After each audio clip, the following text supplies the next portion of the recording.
प्रिय श्रोता नमस्कार। कार्यक्रम वेद पाठशाला में आपका हार्दिक स्वागत है। इस कार्यक्रम में हम परमेश्वर के वचन का विस्तार पूर्वक अध्ययन किया करते हैं, जो आपकी आत्मिक उन्नति के लिए लाभदायक सिद्ध होगा। तो लीजिए सुनते हैं आज का ये संदेश।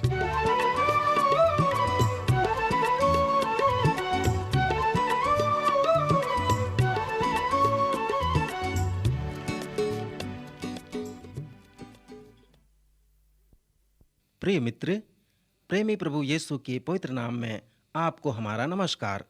आज के वेद पाठशाला कार्यक्रम में आपका स्वागत है। हम आपका धन्यवाद करते हैं कि आप संसार के महत्वपूर्ण पुस्तक बाइबल का अध्ययन हमारे साथ कर रहे हैं। जिस प्रकार प्रभु यीशु ने बाइबल के विषय में प्रेरितों को बताकर उनकी समझ को खोल दिया, उसी प्रकार हम चाहते हैं कि बाइबल के उन 66 पुस्तकों का अध्ययन करने से पहले आप कुछ सच्चाइयों को जानें, जिससे आपको भी समझने में आसानी हो सके।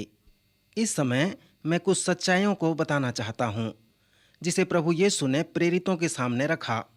लूका रचित सुसमाचार के 24वें अध्याय को जब हम पढ़ते हैं तो वहाँ बहुत ही रोचक शब्द मिलता है। कृपया ध्यान रहे कि हम लोग बाइबल के परिदृश्य के ऊपर विचार कर रहे हैं।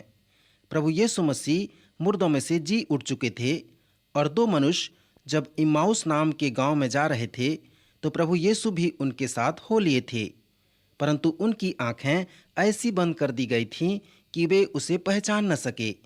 प्रभु यीशु ये जानते थे कि वे बहुत दुखी और उदास हैं, क्योंकि जिन पर वे भरोसा रखते थे, जिन पर उनकी आशाएं थीं कि वो उनका मसीहा होगा, उसे तो क्रूस पर चढ़ा दिया गया है। प्रभु यीशु ने उन्हें झिड़का, क्योंकि वे पवित्र शास्त्र के वचनों को अच्छी तरह से नहीं जानते थे। उसने कहा, तुम निर्बुद्धियों के समान हो और भविष्यवक्ता की सब बातों पर विश्वास करने में मनमति के लोग हो। क्या ये अवश्य न था कि मसीह ये दुख उठाकर अपनी महिमा में प्रवेश करे? तब प्रभु ने भविष्यवक्ताओं के ऊपर लिखे विषयों पर और पवित्र शास्त्र में अपने ऊपर लिखे विषयों पर उन्हें बताया। प्रभु ने कहा, क्या तुम मेरे विषय में लिखी उन सभी बातों को याद नहीं करते, जो मूसा और अन्य भविष्यवक्ताओं के द्वारा और भजन संहिता में मिलता है? तब उसने उनके बुद्धि को खोला कि वे पवित्र शास्त्र की बातें समझ सकें। प्रभु यीशु ने पवित्र शास्त्र में जो सच्चाई प्रेरितों को बताई, वो ये था कि पवित्र शास्त्र में जो कुछ लिखा है वो मेरे विषय में लिखा है। यूहन्ना रचित सुसमाचार के 5वें अध्याय के 39 और 40 पद में उसने धार्मिक अगुओं को यही बात कही। प्रभु के इन कथनों को सुनकर धर्म के अगुवे प्रभु से वाद विवाद करते थे कि वह कौन है, और प्रभु उनसे कहते थे कि तुम्हें प्रमाणों की कमी नहीं है। यदि तुम सचमुच में मुझ पर विश्वास करते हो कि मैं ही मसीहा हूँ, तो आपके पास अनेक प्रमाण हैं। और उसने कई एक प्रमाणों को उनके सामने प्रस्तुत किया, जैसे यूहन्ना बपतिस्मा देने वाले का शब्द जो प्रभु के पक्ष में था, और दूसरा प्रभु यीशु के बपतिस्मे के समय का पिता परमेश्वर का शब्द। फिर वहाँ पर एक और अद्भुत कार्य होते हुए भी देखा जाता है। सो अनेकों प्रमाण थे कि प्रभु यीशु मसीह सचमुच में मसीहा थे। प्रभु ने उन धर्म के अगुओं से कहा, तुम लोग तो बाइबल के ज्ञाता हो और पवित्र शास्त्र में ये ढूंढते हो कि तुम ही अनंत जीवन देने वाले हो, परंतु ये जान लो कि पवित्र शास्त्र में संपूर्ण वचन मेरी ओर से इंगित करके लिखा गया है। मित्र, यहाँ पर यह कथन हमें बताता है कि संपूर्ण पवित्र शास्त्र प्रभु यीशु मसीह के विषय में लिखा गया है, और यही सच्चाई को प्रभु यीशु ने पवित्र शास्त्र में चेलों को बताया। पवित्र शास्त्र में 4 मुख्य उद्देश्य हैं, जिसे मैं अभी आपको बताना चाहूँगा।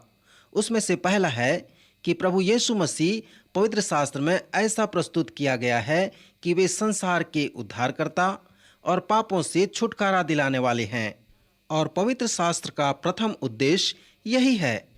पुराने नियम में यीशु मसीह को उद्धारकर्ता या छुड़ाने वाला न कहकर वह आने वाला है कहा गया है, और नए नियम में यह कहा गया है कि वह आ गया है। वास्तव में पवित्र शास्त्र उसके आने के ऐतिहासिक संदर्भ को हमारे लिए प्रस्तुत करता है। दूसरा उद्देश्य जो पवित्र शास्त्र प्रस्तुत करता है वो है छुटकारा दिलाने वाले का इतिहास।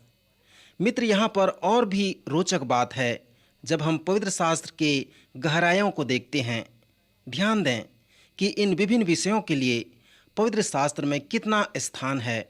मैं सोचता हूँ कि इससे हमें पवित्र शास्त्र को समझने में और भी आसानी होगी कि कौन सा उद्देश्य है और कौन सा उद्देश्य नहीं है। उदाहरण के लिए नए नियम में प्रभु यीशु के 4 सुसमाचारों को लें।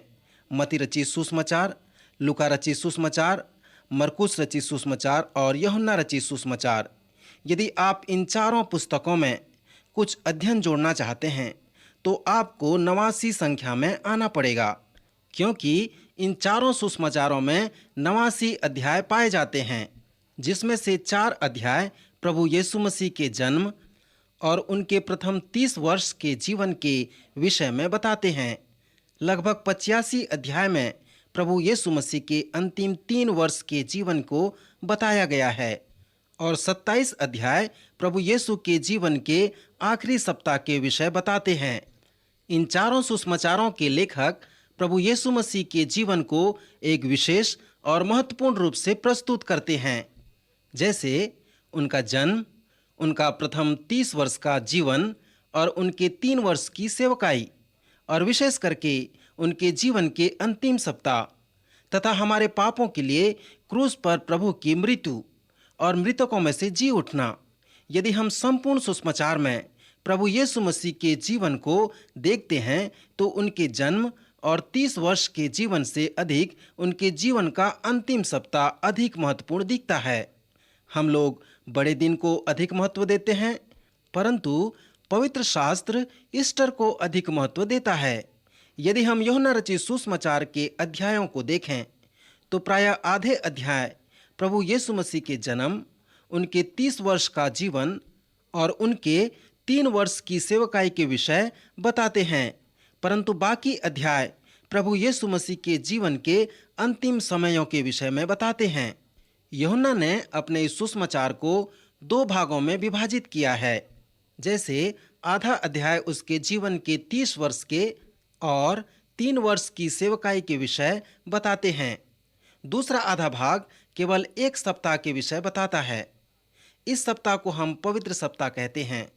सो मित्र, यहाँ पर कौन सी बात महत्वपूर्ण है कि प्रभु यीशु का जन्म या उनके जीवन या फिर उनका दुख सहने का अंतिम सप्ताह, उनकी मृत्यु, कौन सी बात महत्वपूर्ण है? अब्राहम लिंकन कहते हैं कि प्रभु का जन्म और उनकी सेवकाई इतना महत्व नहीं रखते।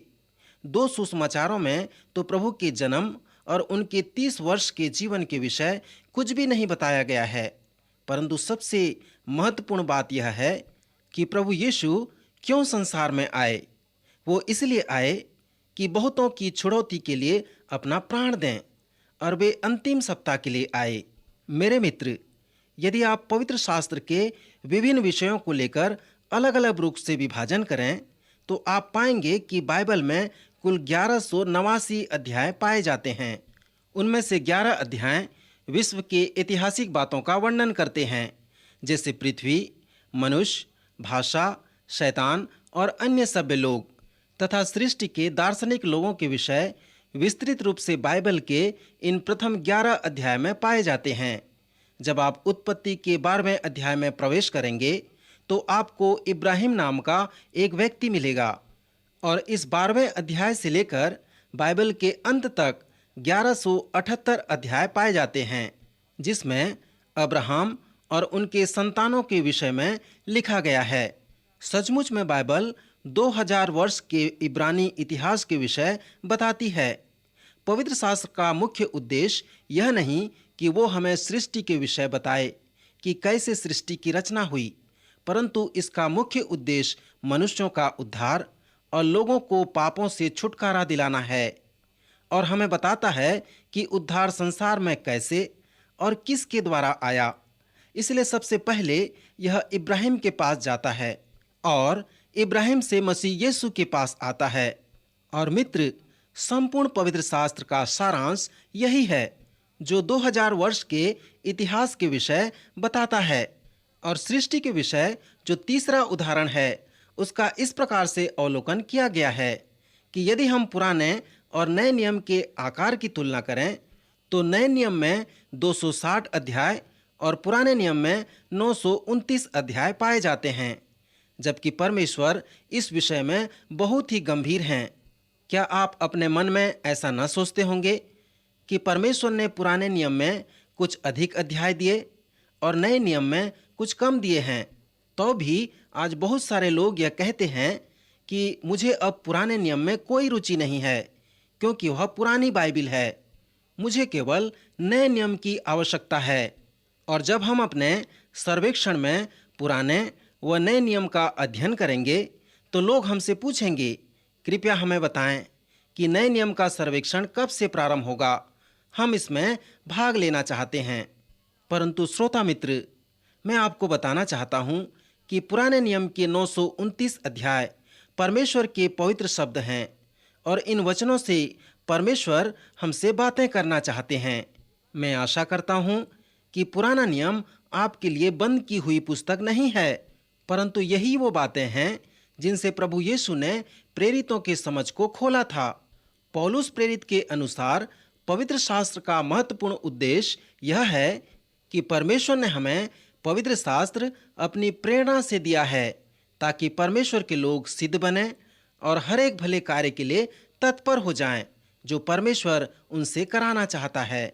मेरे मित्र, यहाँ पर हम सचमुच अपने विवेक और समझ से कह सकते हैं कि पवित्र शास्त्र अविश्वासियों के लिए नहीं परंतु विश्वासियों के लिए लिखा गया है और प्रत्येक स्त्री पुरुष जो सचमुच में परमेश्वर के लोग बनना चाहते हैं उनके लिए लिखा गया है। परमेश्वर पिता भी यही चाहते हैं कि मनुष्य उसकी महिमा करे और पवित्र शास्त्र को जाने, क्योंकि ये सभी पुस्तकें सच्चाई से भरी हुई हैं।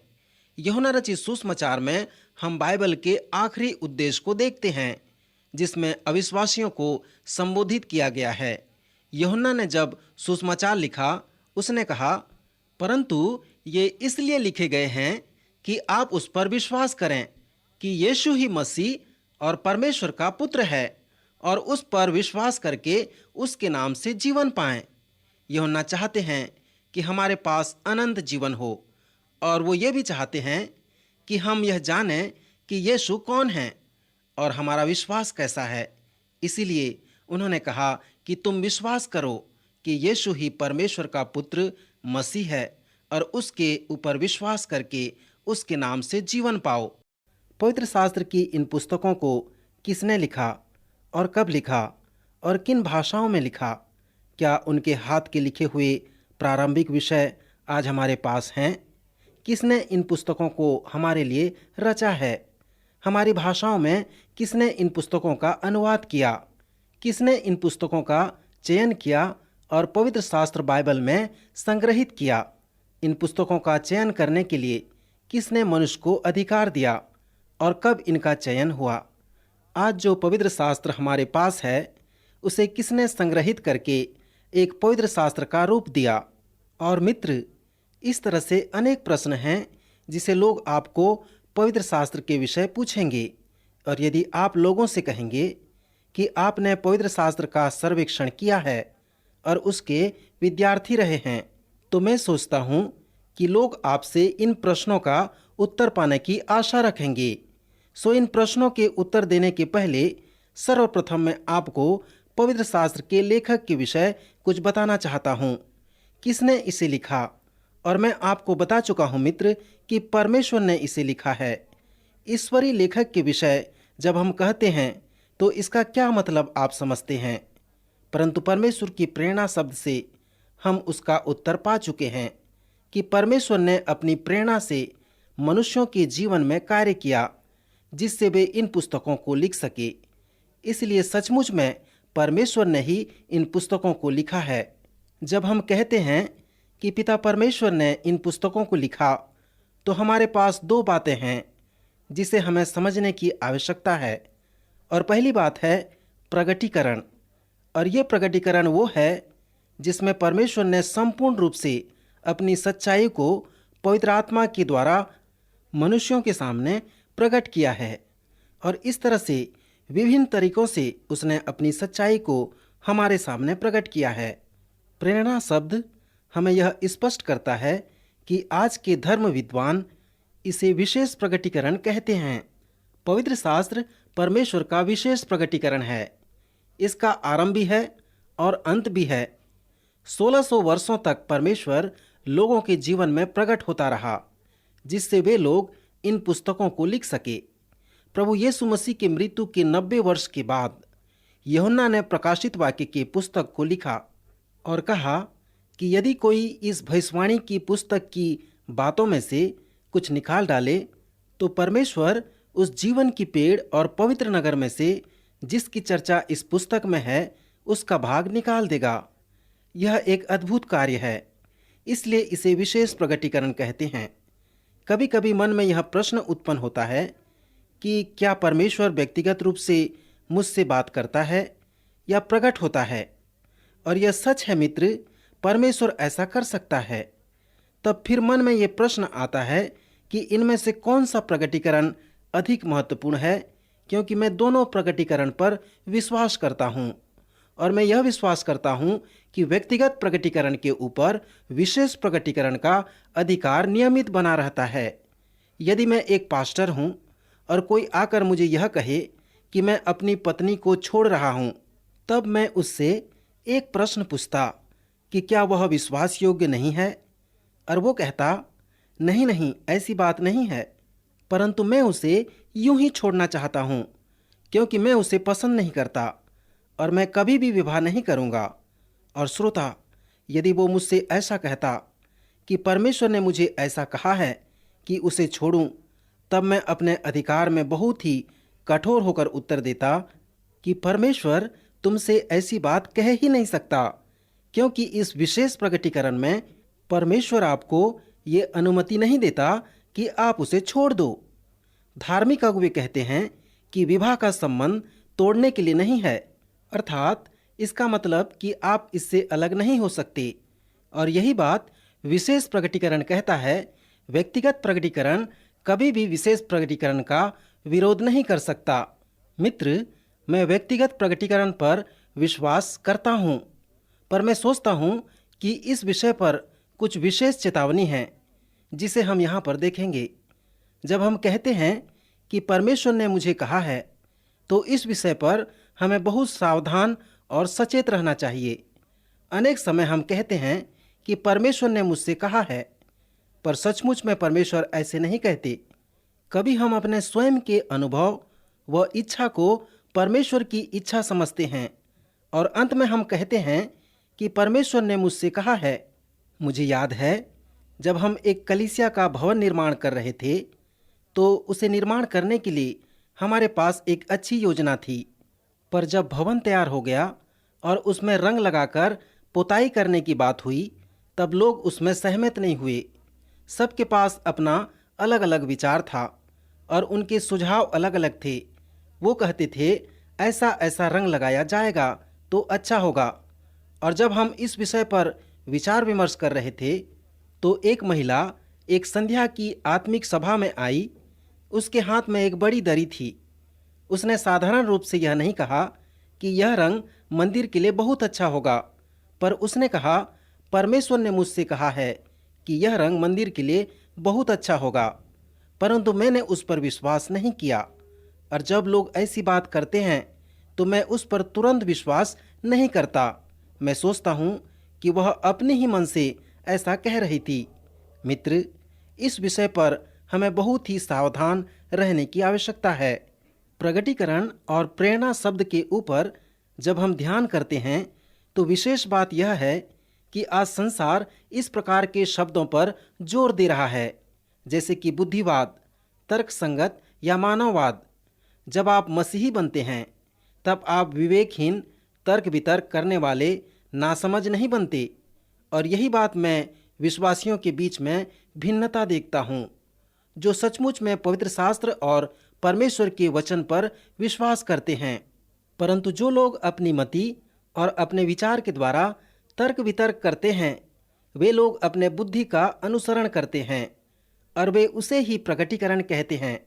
वे कहते हैं, मुझे किसी दर्शन या प्रकाशन की आवश्यकता नहीं है, मेरे पास बुद्धि है। परमेश्वर हमें अपने पवित्र वचन के द्वारा यह बता देते हैं कि हम सही और गलत को जान सकें, और धार्मिकता के द्वारा जिससे हमें निर्देश मिलता है वही प्रकाशन है। और इसीलिए हम कहते हैं कि परमेश्वर ने इन पुस्तकों को लिखा है। हम ये भी कहते हैं कि मनुष्यों ने इन पुस्तकों को लिखा।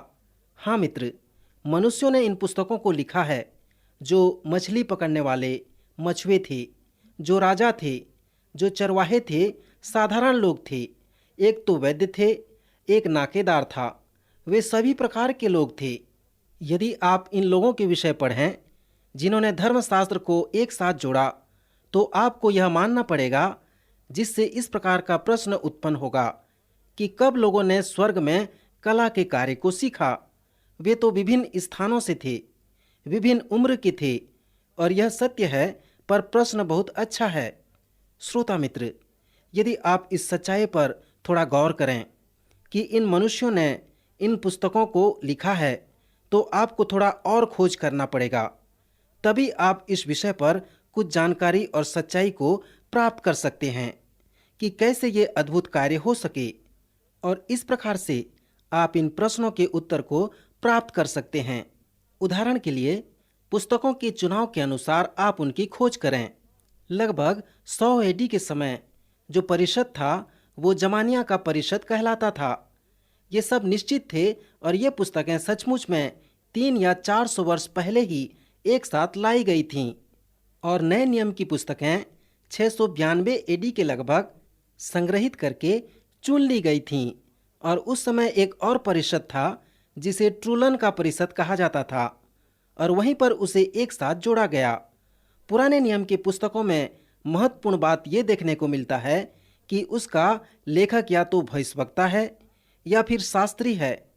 और नए नियम की पुस्तकों के माप में एक स्तर देखने को मिलता है, और यह एक विधि कहलाता है जो 3 भागों में आया है। और वो 3 भाग ये हैं कि क्या ये पुस्तकें प्रेरितों द्वारा लिखी गईं या प्रेरितों के सहयोगियों द्वारा लिखी गई हैं। क्या इन पुस्तकों में आत्मिक बातें हैं जो सचमुच में विश्वासियों को आत्मिक रूप से तृप्त करते हैं और उनके आवश्यकताओं को पूरा करते हैं, और क्या वे इन सब पुस्तकों पर एक मत से सहमत हैं। नए नियम में ये पुस्तकें बहुत ही सावधानी के साथ चुनी एवं रची गई हैं। अनेक लोग एपोक्रिफा पुस्तकों के विषय पूछते हैं जो बाइबल में नहीं हैं। कुछ कलीसिया के लोग इस पर विश्वास करते हैं कि यह भी परमेश्वर का वचन है। एपोक्रिफा की पुस्तकें सन 1546 में संशोधित की गईं, परंतु जब मूल और प्रारंभिक पुस्तकें चुन ली गई थीं, तब इन पुस्तकों का चयन नहीं हुआ था। और मित्र, जैसे आप पवित्र शास्त्र के इतिहास के विषय अध्ययन कर रहे हैं, तो आपको कुछ अन्य बातों पर ध्यान करना होगा कि किन किन भाषाओं में पवित्र शास्त्र सर्वप्रथम लिखा गया। हम जानते हैं कि पुराना नियम इब्रानी भाषा में और नया नियम ग्रीक भाषा में लिखा गया। बाइबल के इतिहास के विषय जो दूसरा विषय है, वो है कि मनुष्य इसका लेखक बना। आप थोड़ा ध्यान दें कि कितना समय पहले यह पुस्तक लिखी गई। प्रत्यक्ष रूप से हमारे पास ये वास्तविक लिखे हुए वचन नहीं थे, तभी इन वचनों का अनुवाद हमारी अपनी भाषाओं में हुआ, और वह अनुवाद पूर्ण रूप से इतिहास बना।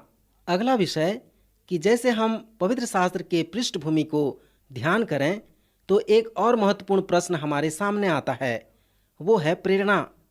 आप कैसे जान सकते हैं कि परमेश्वर का वचन प्रेरणादायक वचन है? मैं विश्वास करता हूँ कि प्रभु यीशु मसीह ने एक बार हमसे कहा था, यदि कोई जानने के इच्छुक हो तो वो जान सकता है। प्रभु यीशु मसीह के द्वारा ये प्रमाणित कर सकते हैं कि बाइबल सच में परमेश्वर का वचन है। सो मित्र, आज का यह सर्वेक्षण यहाँ समाप्त होता है। अगले कार्यक्रम में अवश्य उपस्थित होवें। प्रभु आपको आशीष दे।